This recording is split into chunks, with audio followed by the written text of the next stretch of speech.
زعم الخميني أنه يجوز في دين الشيعة التمتع بالطفلة الرضيعة عياذا بالله، إلا أن الشيعي لا يدخل بها، وأما سائر الاستمتاعات كاللمس بشهوة والضم والتفخيذ فلا بأس بها حتى مع الرضيعة، كما جاء في تحرير الوسيلة في المجلد الثاني.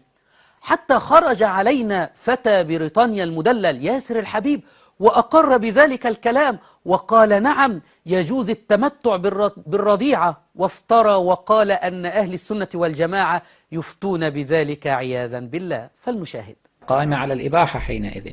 فلذلك يقول فقهاؤنا وفقهاؤهم فقهاء المخالفين أيضا أنه ما عدا هذا الدخول من سائر الاستمتاعات جائز حتى ولو بالرضيعة.